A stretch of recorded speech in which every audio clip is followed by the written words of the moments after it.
Nagsugod na si Mayor og identify sa mga kalsada nga iyahang simintuhon. Makita mo yun na to nga pertinan daghanang gipasiminto ang City Government of Digos, non-stop ang pagbuhat ni ini. Grabe nga matang sa binuhat kining klase nga mayor sudad sa Digos, very project-oriented. Gisaligan nis katawhan, gisaligan nis mga Digosinyo. Tiyaw mo na ilalim pertig yung daghanang gipasiminto atong 2023. Karon 2024, naa na puntay lauman nga mga nagpungasi nga mga infrastructure projects, mga road concretings, mga drainage system, kining atong mga suga, basic na lang kay ni ba?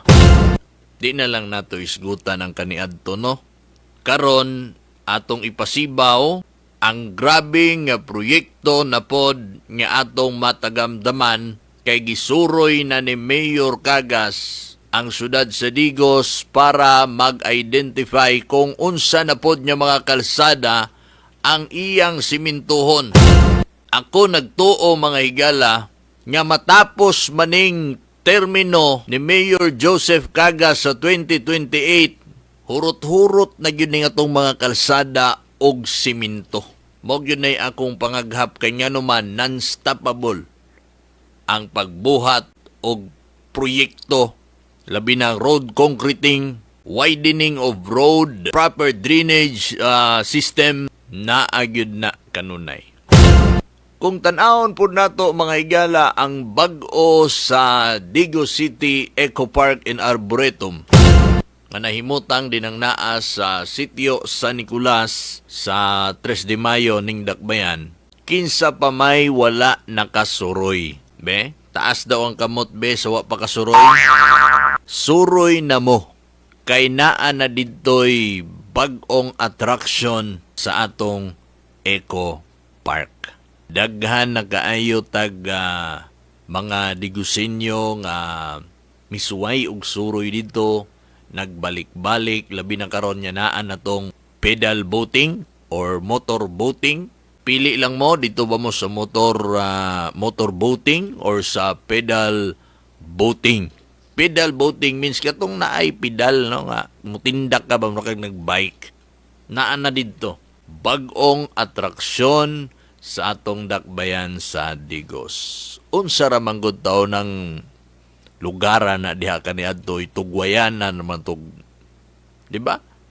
Tugwayan nagkanding sa dihang Joseph Cagas si Mayor Digos tan-awar gud nato kung unsa na dinha karon. So i-embrace nato ni. Kadaugan nato ni mga Digosinyo, no? Kabalo ko nga kabalo mo ana. Okay? Ako lang ning ipasibaw kay ako buot niya magpasalamat unang-una sa Ginoo, no? Nga tag-iya nining tanan. Ako nagatuo nga kabubuton sa Dios nga gibutang si Mayor Joseph Cagas isip mayor ni ato syudad sa Digos tungod kay grabe kalapad ang iya padlantaw. Dako sa iyang kasing-kasing sa pagtabang sa mga kabos sa mas labing nang hinahanglan. So gawas pa ng Eco Park kapirti ng ninduta yun. Adto mo dito, makaingon yun mo, wow, amazing. Naan na day ingon ani sa Digos karon. Unsa man ni sa una, mo na karon gwapo na pagyud kayo ang kalsada padulong dito, simintado na. Gwapo na gyud kayo ang Digos. Nindot di ay, nindot ay nang gwapo kay si Rinrin na. Nindot na gyud kay ang Digos mga kaigsuonan. I believe nga nakita na ninyo ang paspas buwilo nga paglambo sa syudad sa Digos. Nasayod ko nga nasayod mo ni ana. Kung tanaw na to ang National High School, gilukop na ang pagpanindot. Anang atubangan mo man ay unang gipanindot, no? Through the initiative of former Congresswoman Didi Cagas. Na beautification, gwapo na kay ang atubangan sa atuan Digos City National High School. Ang diri sa may palingki dapit nga wall or fence, gipanindot ni Mayor Joseph Cagas. Di na lang nato isgutan kung sa dagway anak kaniadto. Nya ihianan, gabok ang pader tungod sa kakaraan, na puno og bandal, hugaw kaayo, maot kaayo, uhab kaayo ang atong pader diha sa National High School. Hangtod dito sa likod sa may Lupisay na, kanang modern na tuda terminal nga maunay usas pinakanindot nga terminal sa mga pedikab. Mga pedikab. Should I say pinakanindot sa tibuok Pilipinas? Gwapo kay terminal diha sa Lupisay na. Og dito sa may Mericram og karon ongoing na, hapit na gyud na mahuman, lukop na. Nindot na kay tan-awon ang mga wall, no, ang mga pader, atubangan sa kilid diha sa may palengke, dito sa likod sa may Lupisay na og diha sa kilid pod sa may Mericram. Mao nay ongoing karon ang construction sa pagpanindot. Nindot na kay ang hulagway sa atong dakbayan sa Digos, kay gwapo na kay ang atuang Digos City National High School. From Dakbayan!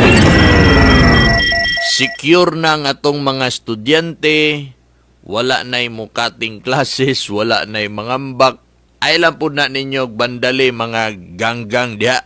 Kay masakpan mong Police Lieutenant Colonel at bagong hepe, Sir Retes, bagong hepe natos Digos PNP, pangtulion yun magyod. Ayaw mo pagpabadlong kamong mga gang diya sa National High School, maluoy to mo yung ginikanan. No, kaluy-i ang yung mga ginikanan. Gipanindot sa itong mayor ang ato eskwelahan, nindot man ang kalidad, may man ang mga magtutudlo, may man ang faculty diya sa National High School. Kamo mga estudyante, labi na ka na mga nag-apil-apil anang gang, ayaw na ninyo nag-ipadayon kay makaguba na sa inyong kaugmaon. Maluoy mo sa inyo ang ginikanan niya, naningkamot niya matagan mong maayong kaugmaon. Ayaw mo anang gang kay wami makuha ana. Okay? Sabayan na to ang pagpanindot sa to ang National High School, ipanindot sa gobyerno, dapat nindoton po nato ang itong kinabuhi, pinagis, pagtuon o insakto. So, gawas pa niya na National High School na pag-pinakakulba. Kay ato pizza ono, sa New Year, daghan man yung kay nagtao na diya sa dagat, no? Kay magpadagat, magpalihi og ligo man yun ng mga Pilipino. Basta asa na'y tubig, dito yun na. Puno ang liling, puno ang aplaya, puno ang dawis, mga sapa gani nga nga puno man gani mga sapa gyapon. Kung gusto lagi kag maligo nga kuan, wala kayo'y tao, kanal. So, dito sa Dawis ug sa playa, ongoing ang atoang Sunrise Boulevard or Coastal Road. Tiaw mo na ilalim. Na ay drainage pag yun, no? Nindot kaayo, perting nindota. Butangan og simintado nga kalsada, panindoton gyud og insakto ang ato ang pantalan usab.